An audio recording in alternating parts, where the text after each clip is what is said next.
وعلیکم السلام بھائی نذیر، کی حال ہے؟ ٹھیک ہے جی، سے بول رہے ہیں موجود مہمانوں کو، یہاں جو آئرس ویلفیئر فاؤنڈیشن کی تقریب ہے، سالانہ تقریب میں تشریف لائے، ان کا ہم شکریہ ادا کرتے ہیں، اور اس دعا کے ساتھ کہ ہم سب اکٹھے محبت بھائی چارے کے ساتھ رہیں، اور میں جب جناب دعوت دوں گا مرزا اختر علی صاحب کو کہ وہ آئیں، جو ہمارے نائب صدر ہیں آئرس ویلفیئر فاؤنڈیشن کے، موجود مہمانوں کا شکریہ ادا کریں۔ میں اپنے مذہب مہمانوں کا شکریہ ادا کرتا ہوں۔ بندے تو ہزاروں بڑوں سے ٹوٹتے ہیں مارے مارے، میں بندہ اس کا بنوں گا جس کو خدا کے بندوں سے پیار ہوگا۔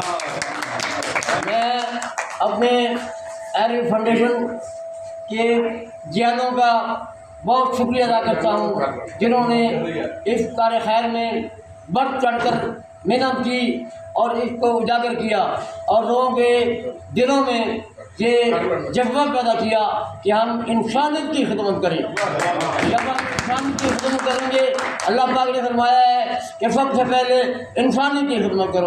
تو میں اس کے بعد ہی اپنے بھائی ایوب عالم کو دعوت دیتا ہوں کہ وہ آگے اپنے خیالات کا اظہار کریں۔ آئرس فاؤنڈیشن کو مبارکباد پیش کرتا ہوں۔ ہمارے ساتھ موجود ہیں عالم صاحب سوشل ویلفیئر سے، اور یہ ہمیشہ جو سماجی تنظیمیں ہیں، سماجی کارکن ہیں، ان سے تعاون کرتے ہیں۔ ان کو بھی آج کی تقریب کے حوالے سے مبارکباد پیش کرتا ہوں کہ ان کے ساتھ جو منسلک ہے آئرس فاؤنڈیشن تنظیم، وہ بہت اچھا کام کر رہی ہے، سلائی مشینیں تقسیم کر رہی ہے، غریب نادار مزدوروں کے ساتھ تعاون کر رہی ہے، خواتین کے لیے دستکاری سینٹر بنایا ہے۔ میں دعا کرتا ہوں کہ اسی طرح یہ مزید کام کرتے رہیں۔ Thank you.